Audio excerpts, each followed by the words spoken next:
going to be talking about the bear attack with Kelsey. We're going to be heading out to where she actually got attacked and reenacting it with her. She's in a different city, going to working at Walmart, getting ready for college. So we're going to be doing a little interview with her over FaceTime, asking her experience about what happened and relating it to how us as doctors can approach re-emerging into the market with COVID-19. So let's get going. Okay, we're up here on the hillside where Kelsey got attacked by a bear. This was about 3 years ago, and I'll tell you, it really rocked our world. My father had gotten injured. He fell down and hurt his arm, and so my wife and I had to go down and take him to the hospital. My daughter was she just turned 15, and she was a strong girl. She would beat most of the guys in her class in an arm wrestle. I was really proud of her. She was not only beautiful, but she was strong. I had no idea what she was going to be fighting up against this day when we left her. So obviously I wouldn't have left her here. We lived up here for a couple of years. I'd been hunting this area for seriously 15 years and hadn't really encountered anything like this before. So it was something that we just weren't anticipating. I left her the ATV off the side of the hill, put her in the blind. It's like a tent. I thought, hey, she's going to be protected. She's going to stay in the blind until I come pick her up right after dark. So we were only leaving her alone for a couple of hours. She's probably about a block away from our cabin where we live, and so there was no thought at all that there was going to be a problem. So you want the bear like in it at all times, because I have it just right there, or like where? Yeah, let's see the bear. Come on, let's see the bear. Okay. Woo! This is it. Oh man, I'm so proud of you. All right. Okay. So I'm up here at your spot, Kels, and behind me is where the blind was, where you were. It's a beautiful backdrop, lots of wooded pines for those of you who aren't watching the video. So give me a little bit of backdrop. You're pretty excited about the hunt that year? Yeah, I was really excited. I knew that was going to be the time where I was going to get a buck and have my trophy, but didn't end up that way. I got a different trophy.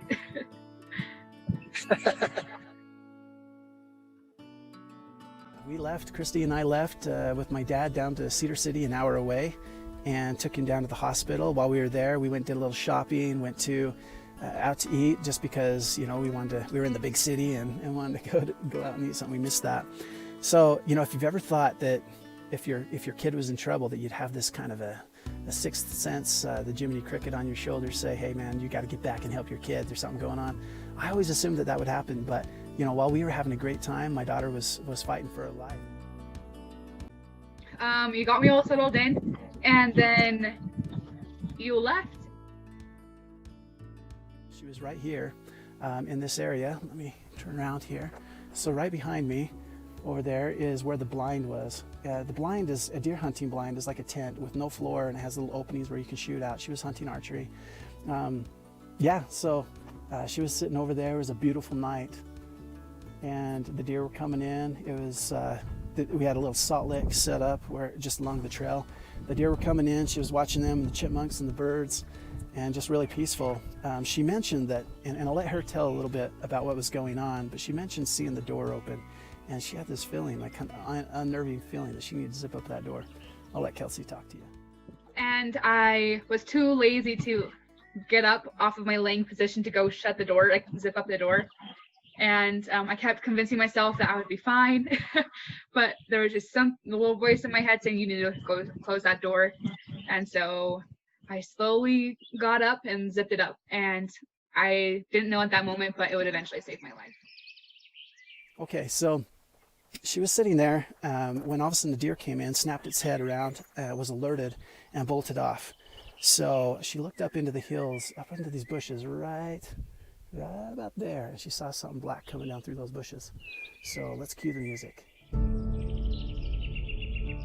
There were some doe out, and then all of a sudden they just took off running. And I got up to see why they were spooked. And then that's when I saw the bear about 40 yards in front of me. But all I could think in that moment was that I was very unprepared for what was happening in that moment, because I have never been trained on what to do when you come face to face with a bear. I didn't know. She could hear it walking, because now she's down in the fetal position, down in the blind, and the bear is coming a little closer, and she's just hoping that it didn't smell her.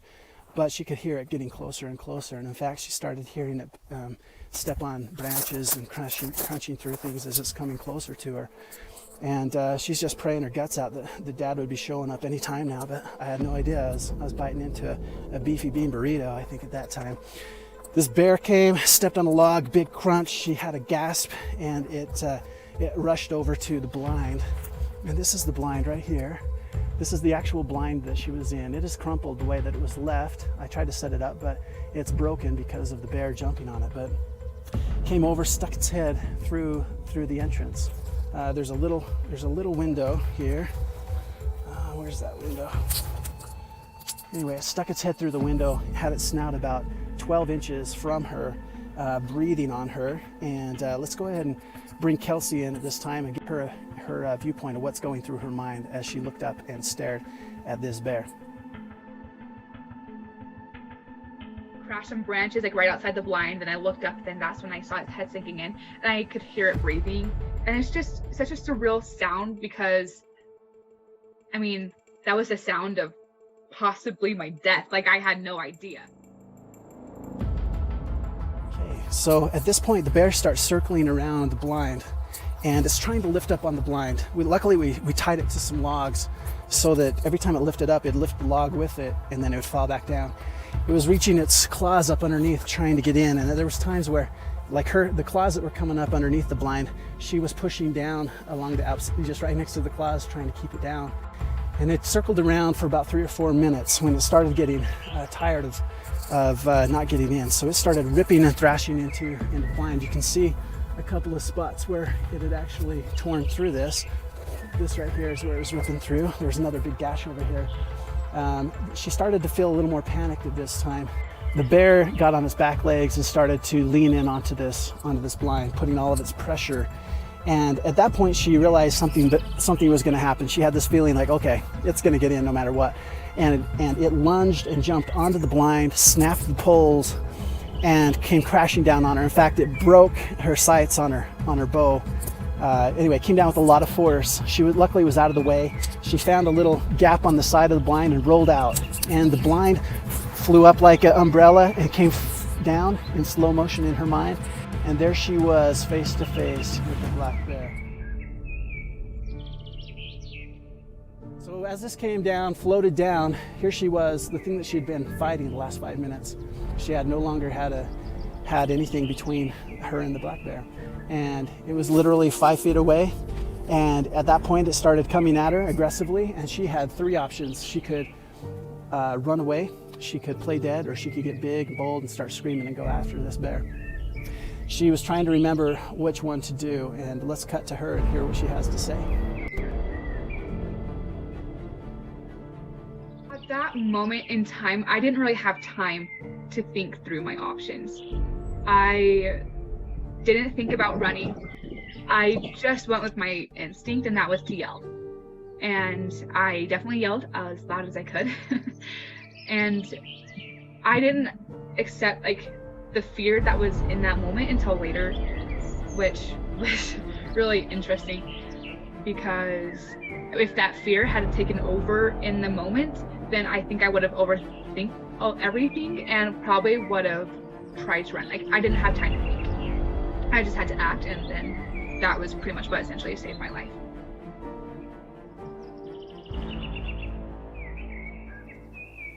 So as you see, she got big and bold. She chose correctly. She could have ran for her life and she would have been eaten. In fact, a month later, we had the exact same scenario with a young boy, a teenage boy. Actually, he's a little older man, I think, in Alaska that had come encounter with a black bear, which actually is more aggressive and more deaths with black bears than actually grizzlies.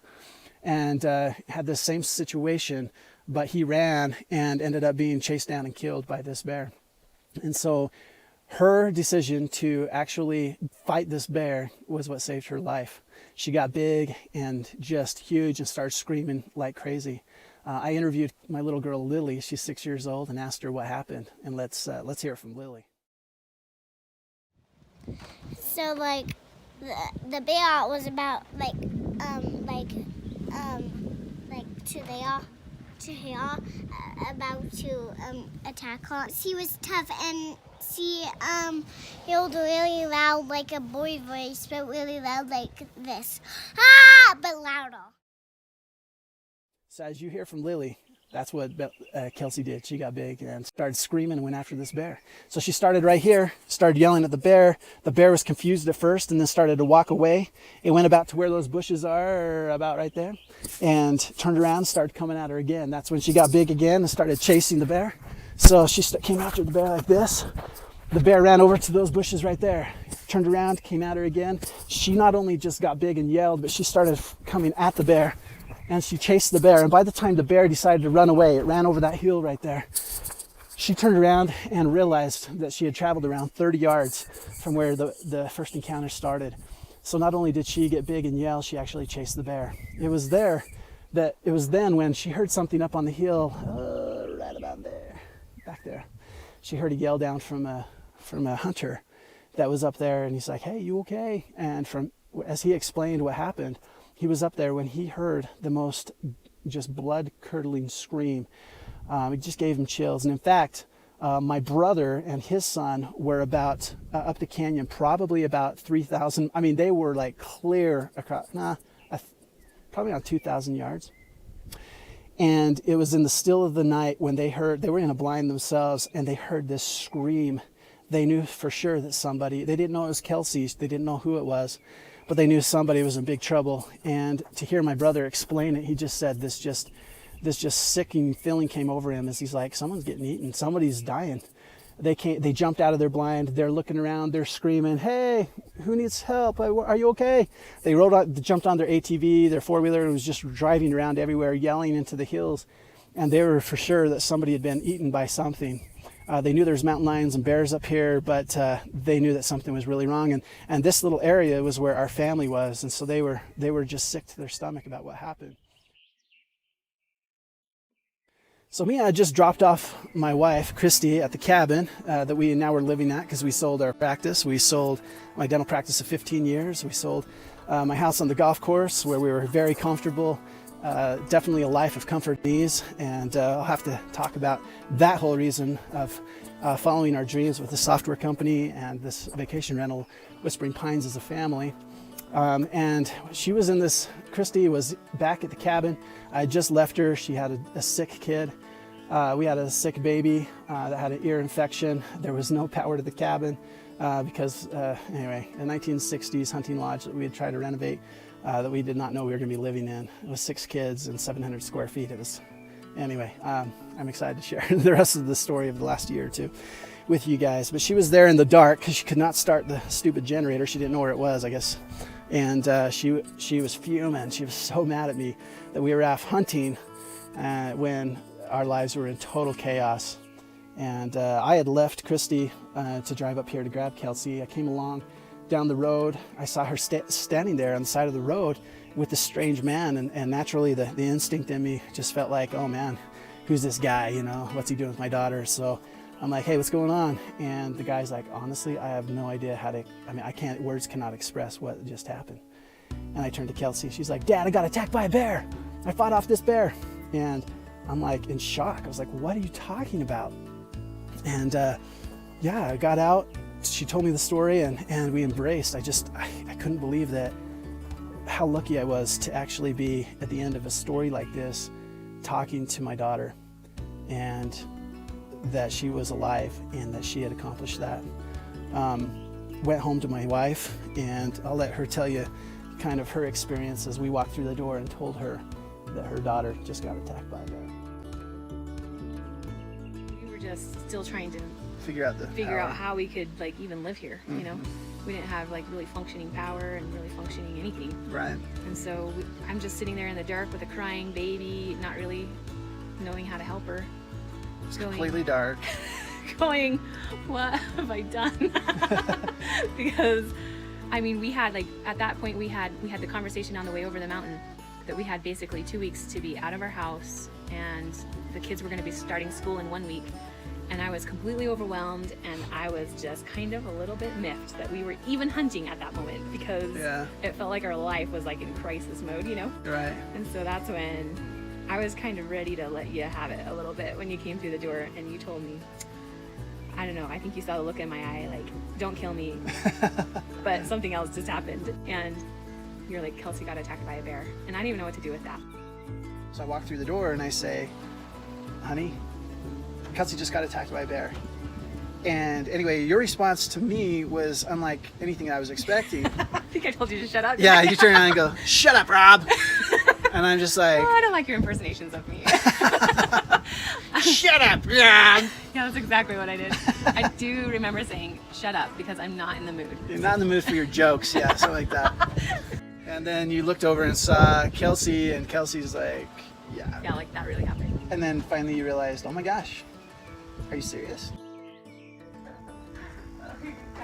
No one is allowed to almost die ever in this household. Got it? Got it. So, you know, this experience has meant a lot to us as a family. Kelsey, I'll let her tell you what it's meant to her. But I think what sums it up the best is little Lily. She's 6 years old. She was 3 years old when this happened. We've lived the last 3 years out in the wilderness here as we've tried to start this startup software company, Referral Web. And as we've been doing this vacation rentals, we're in between Zions and Bryce Canyon. And we have a lot of people from all over that come and stay in our covered wagons, which has been a lot of fun, and it's brought our family together. So we've come across a lot of obstacles. There's been a lot of, this bear attack is just one of many things that have happened between, our shed burning down, leaving us without power. The winters here, my wife trying to survive 6 feet of snow, frozen pipes, getting snowed in with her kids while I'm off at a convention in Florida. I'll tell you, there's some amazing stories, amazing encounters with bears, different bears. And this has kind of been our mantra on how to face adversity, including this COVID-19. This has been a big impact on the part-time dental job that I was working at that ended up going away. We ended up having $15,000 worth of renters, vacation, people that canceled, that we had to refund. It's been a really difficult thing, and I'm sure that this is the same with you guys. Like as dental specialists and dentists in your practice, you probably haven't experienced something like this before, and here you are face to face with one of the greatest adversities that you've encountered, and you're trying to figure out, what should I do? Let me cut to Lily to tell you what you should do when you have experiences like this. Yeah, so actually I'm not that scared of bears anymore. Oh, that's awesome. She's sure a good example to us, huh? Mm-hmm. Yeah, even though we don't look for bears, if you see one, then what do? You get tough and scream really loud and scream like a boy. Scream like a boy? Yeah, but it needs to be really loud. Like what? Do it for us. Ah! Like that, loud. Wow. Okay, well, now we know what to do if we see a bear, okay? Okay. You're so sweet. I sure love you, Lily. I love you too, Dad. Just in closing, in this podcast, get big and bold. Take these opportunities of adverse conditions to come out ahead. Let everybody else kind of squander at the starting line, and you take off running. Get confident. Go after this full tilt, and I promise you, you'll find success, you'll be happy, and you'll come away a winner after all of this. All right, that's it. Thanks for joining me on the Special Dentalist Podcast, where we talk about everything specialists. We're going to be talking about those 3 things and then start interviewing some great guests. And please go back and listen to the first 9 episodes. We have some great ones in there. I think the first one is the 5 things you don't want to do to tick off your referring doctors. Another one is the 3 things that 3 reasons why you want to help bail out your general dentist when they get themselves into trouble. Another one is why you should consider possibly thinking about, as a specialist, joining DSO during these difficult times, and how that can be a benefit to you. How to destroy your competition nicely is another one. And then we talk about doctor demographics. Are you in the right place for your specialty? And I'm interviewing Mike Green, who's a specialist with Doctor Demographics, and he gives us lots of tips on what to think about as you're analyzing where you're at with your demographics.